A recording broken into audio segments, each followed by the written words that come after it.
Good morning. I'm here today to fish this absolutely stunning reservoir. This is a place that I spent a lot of time on when I was a kid. I used to travel up here on the bus, so I've got quite a bit of history on this reservoir. It's just outside Sheffield. We know it's been fishing quite well. They've been catching roach, perch, skimmers, and there is an outside chance of a bream as well. I'm going to be fishing the feeder, but I'll show you the mix that I'm using. I'll show you the rigs and everything, and hopefully we're going to find a few fish, and I'm going to be trying a few things out as well. Now today I'm going to be fishing an area that's going down towards an area what they refer to as the plantation. It's lovely and sunny down there. We've got a bit of a wind blowing, but just got to negotiate this slope, but it's going to be really lovely and comfortable once I get down to the peg. A quick top tip for you: if you're negotiating steep slopes with a transporter like this, what you can do is, if you slacken off your legs like that, that can slide down onto your back wheels and they will act like mini brakes.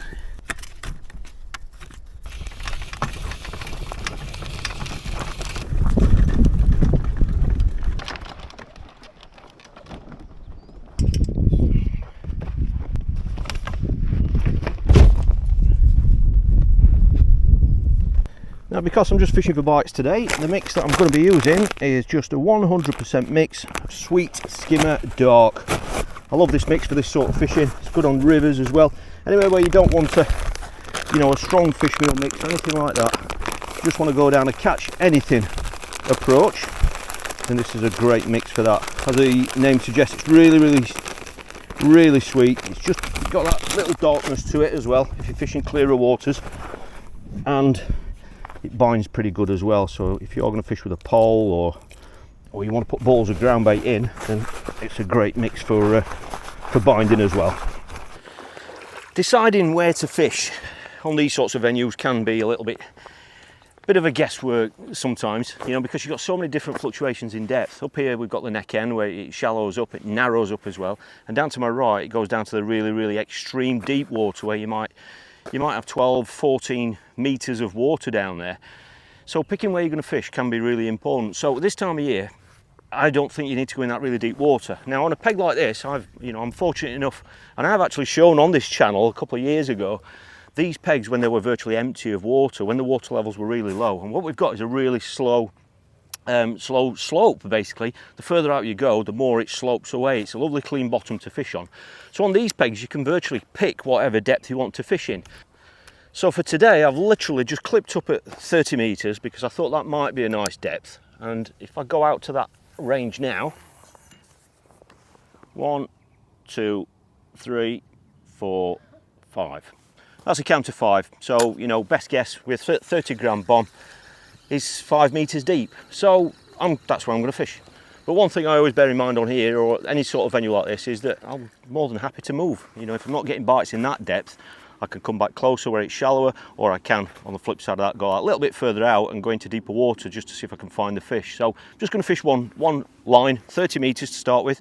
And if I'm not catching there, I can just obviously move further out into deeper water to find the fish that way. But I'm pretty sure that I think that range is going to be all right today.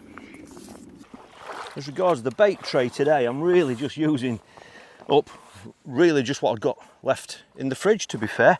That's going to be a mixing bowl, so that's going to be the ground bait with some bits and bats in there for actually filling the feeder and going back out. Got some fluoro pinkies there, one of my favourite baits, especially on natural venues. Got some maggots there that have been bagged down there, just coming around now, and I've got some casters there that were in the fridge. Feeder wise, I'm going to be just ringing the changes. I've got some side weighted feeders here, as you can see. I'm not sure I'll need that, the orbit style. It depends if that wind gets a little bit tricky, but I'm going to be playing around with that anyway to find out where the fish are, whether they're up in the water, down on the bottom. And because there's a chance of some skimmers as well, I'm going to put some, I've got some F1 corn here that's just been bagged up, that I didn't use, that's been in the freezer. So that's defrosted nicely. And I'm going to feed some chopped corn, just because there's a very high chance of some skimmers and potentially bigger bream as well, which would be nice. So I'm just going to whiz this up in the whizzer. It's a fantastic way of adding colour to your mix.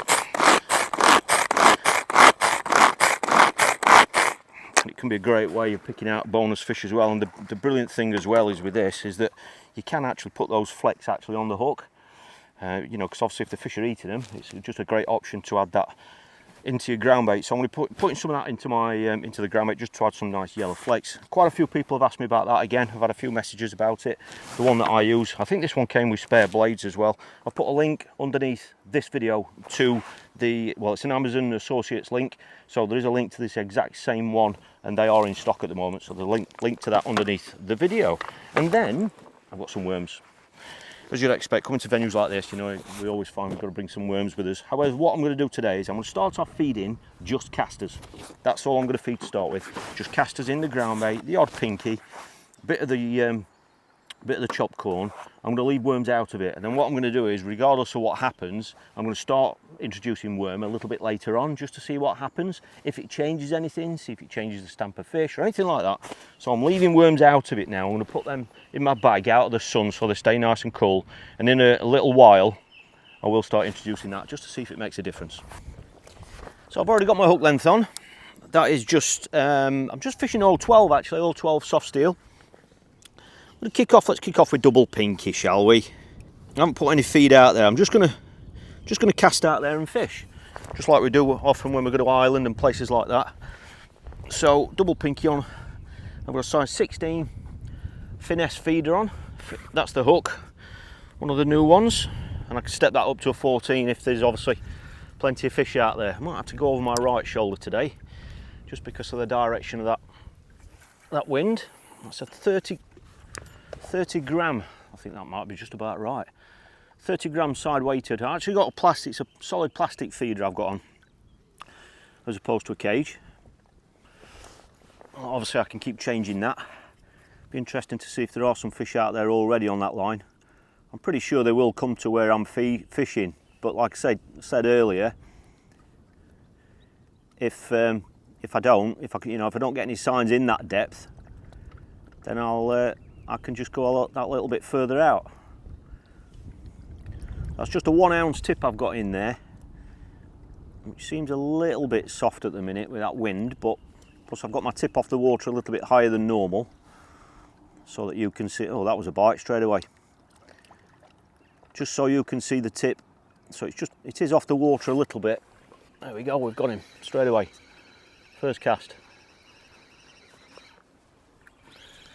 Now, it's not uncommon for the pike to be quite active on here, and that's why I've got my keep net in. Let's see what we've got. It's one of them beautiful roach. It is. They're absolutely beautiful, these roach. They're absolutely they're beautiful. Just the colours of them and everything. Well, that's encouraging, isn't it? First cast. Yeah, the pike can be quite active on here, so what I've done is I've actually got my net in today, for the simple reason that when obviously you're winding, if you are catching, you're winding fish in, the pike can just sit there. They just lay there and wait for the next fish being dropped in. It's like a sushi conveyor belt. And I don't obviously want to just spend all day feeding pike, so but at least if they're all in a net and they all get released at the end of the day in one go, then obviously they've got more of a chance. So that's the reason why. And it is actually encouraged. It has been encouraged on here before by the bailiffs and stuff for you to put your net in for that reason. Particularly if you are, I mean, at the minute I'm the only one on this bank just here, so obviously it's not like the pike or anything are going to be spread over a number of anglers. If there are a few anglers here, then the pike will be spread out. But obviously, because there's only me here, if there are some fish feeding, then obviously they can be a lot more targeted just on you, So the rig I've got on is just a free running rig. There's nothing special about it, just with a snap link swivel. The hook length is about, I think it's 75 centimetres. Like I say, it is that old 12 soft steel. I can switch to a cage if I think the fish are up in the water, if they come into it quickly. And the other thing I can do as well, which is something I love to do on these sorts of venues, is if you've got the fish, feeding at 30 metres, like that obviously they are in that depth now, otherwise I wouldn't have caught straight away. You can actually keep coming a little bit closer. They're beautiful fish, aren't they? Another roach, pristine. you can actually start to come back closer, and that's something I love to do. I really like to do, you know, you can keep coming back 2 meters, and that's how you can sometimes, you know, speed up your catch rate, because you're suddenly going from casting 30 meters to, you might end up at 25 or 20 even, depending on the situation. So the good thing is we found some fish straight away in that depth. They are on the bottom, you know, they haven't hit it straight away immediately, and you know, we've hit both bites, no problem. So obviously with roach in this sort of depth, you can have problems with missed bites. You know, if you're missing bites and stuff, then obviously there's something wrong. You know, it could be feeding, your hook, it could be all your hook length, hook bait, anything. You know, all sorts of different. There are all sorts of different reasons for missing bites. So that's encouraging. So it'll be interesting to see what happens as more and more bait goes in. You know, whether it's going to draw more fish in. And if that happens, we'll see how that affects things. Sometimes that can cause you problems, can't it? You know, if there's too many fish there, you might start missing bites and all that sort of thing, or the bites might slow down if there's too much bait there. But what a stunning place to sit and fish. I've literally spent the last, there we go, I turned away then to admire the scenery. And the tip's gone, but we've got it. I mean, what a stunning place to come and fish. I've spent literally the last 4 days sat at my computer doing some work on the online courses website, so it's really nice. A little bit bigger, that one. It's really nice to just get out for 2 or 3 hours. They're beautiful fish, aren't they? So let's keep this bait going in on this line. Like I say, it's not a big feeder I've got on.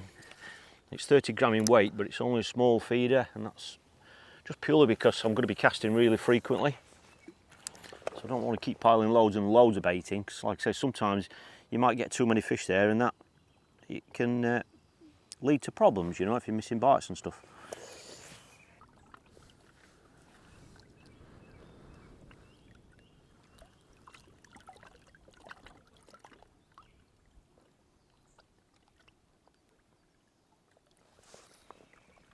There we go, just move the feeder. Just move the feeder about 6 inch. One took that. I won't be surprised if this is a different fish, this one. Might be a perch, this one. Is it another little roach? Yeah, there's another roach. These finesse feeder hooks are lovely, sharp hooks. I haven't really been using them much recently because they are a barbed hook. And most of the venues I've been to recently have been commercials, or one of the venues I've been fishing, Poolsbrook Country Park. Even though that is a natural style venue, there is a barbless hook rule there as well, otherwise I would have used the same pattern there.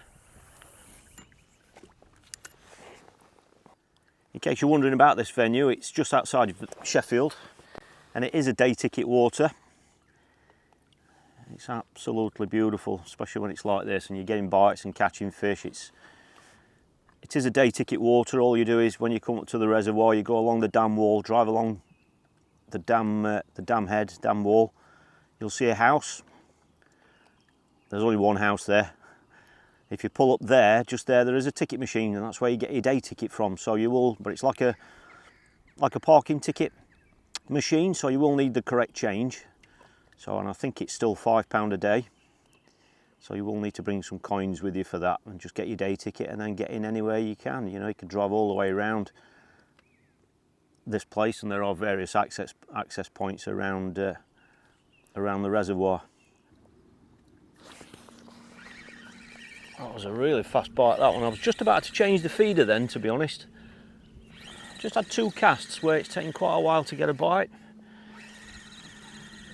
which is not telling me that there's loads and loads of fish down there. So I was just going to change the feeder to a cage. There's a beautiful stamp, aren't they? Look at those. Well, it's great to see so many roach feeding. There aren't loads out there, but I can get an indication pretty much every cast. And I haven't missed a bite yet either, which is good. So what I'm going to do now is, I haven't caught any skimmers. Everything's been roach. I've had what, 1 perch. I haven't had any skimmers, but I'm sure that there are skimmers out there. I'll be absolutely honest with you. But I think we're going to have to go into deeper water to find them. And that's not something I can do today. But what I am going to do is I'm going to stick at that 30 metres. But I'm going to start putting worms in now. I'm just about to chop some worms, so I'm not going to change anything else. I've got that same mix there and everything, but I'm going to start introducing worm just to see what effect it's going to have on there, whether them roach continue to be there or whether it's going to draw in some skimmers as well. But it might even just kill the peg as well, and sometimes it does attract pike. So I'm going to chop some worms up now and start introducing them on that 30-metre line. So I've just grabbed some worms out of my bag. These are really nice and cool. I've been keeping them out of that sun. Not cheap to buy worms, are they? So you want to look after them. People have asked me about how I keep them. I just keep them in that same container I showed you earlier, but I just put that in a fridge. Simple as that. That's all I need to do. Then every week or so, I just put some used tea bags in there. Not many, just the insides from the tea bags, and that's enough to keep them going. And you know, I've kept worms like that for months. So let's just pop that into there. It'll be interesting to see what happens now. Now we stop putting this worm through. Just pop that on there. Get some fresh ground bait in. I'm going to pinch it in as I go, just so I can control it. That's it. Right then, let's get back out there. I've got back on the plastic feeder, just so that solid plastic feeder, just so that I can make sure that the bait's getting to the bottom. So this is first cast now with some worming, and usually you get some idea within 2 or 3 casts, really, about whether it's going to affect things either way.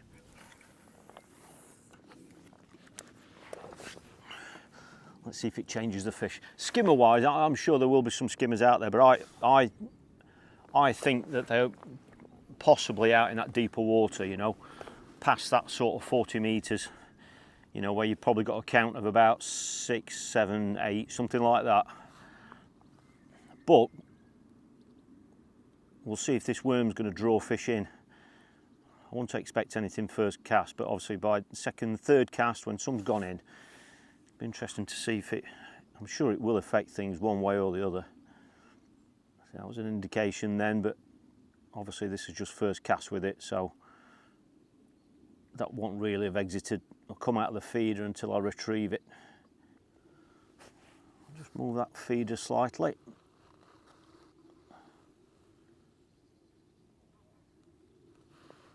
There we go. I don't think that was the movement that caught the fish. I think the fish was just on. It was just had the bait in its mouth. So that's emptied that feeder there now.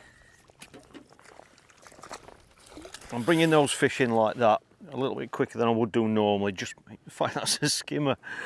I didn't realise. All those casts we've had without putting worm in, and we've only caught roach. I've had one cast.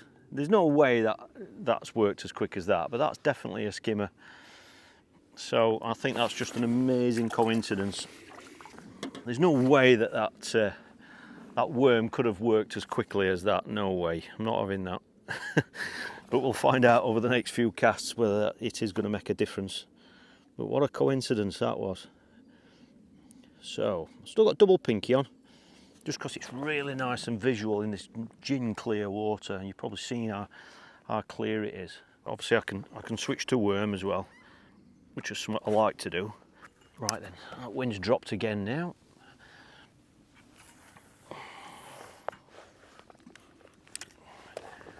It's like having my own reservoir, isn't it, today? Look at this, it's beautiful. I've had buzzards flying over and all sorts. You won't believe that this is literally a stone's throw from one of the biggest cities in England. There we go. That was a quick bite, wasn't it? Seen a few fish topping today. It's not something, you know, quite often you come up here and you don't see a single fish rise. But I've seen a few today. All right, let's see what species we've got now. Well, how about that? It's a skimmer. That's a skimmer. Well, I mean, you can read into this what you want, you know. You can make your own assumptions about what's just happened. But it's a fact, isn't it? It's a fact that I haven't caught a skimmer all day, and I've had 2 casts with worm, and I've caught 2 skimmers in 2 casts. So that is a fact. I'll let you read into that what you want. Let's keep it going in, see what happens. I have had occasions on here, like I say, when you suddenly start feeding worm, it has actually drawn pike in. On lots of venues, as lots of you will know, sometimes when you stop putting worm in, it attracts hordes of perch as well. So that could happen. But what I'm really pleased about is that, you know, when you get a chance to try things out like this, nobody has all the answers. But I could have easily got my 12-foot rod out, clipped it up at 45 metres and got into deeper water to try and catch a skimmer. And if we caught one, I'm sure lots of you, myself included, probably would have said the skimmers were in deeper water, you know. But we haven't done that, and all we've done is we've changed what we're feeding, and we're catching skimmers in that depth where we are now, you know. And this is why it's just really nice to experiment when you get a chance. If you are lucky enough to get a day out like this, when it's not a match, when when you're not worried about, you know, filling your net as such, but just enjoying a day's fishing, it's nice to try things out.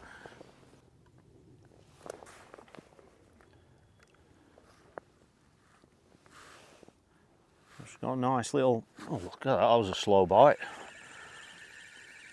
Is that one on?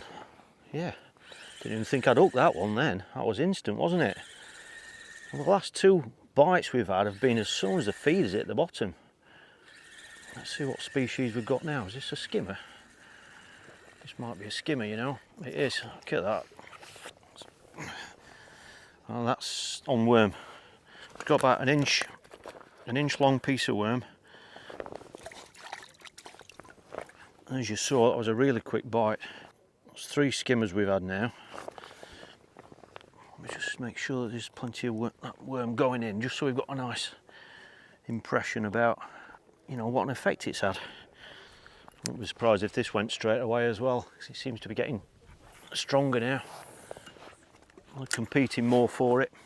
Just shows you though that those skimmers, you know, that they would come and feed in that depth. It's definitely that worm what they've wanted.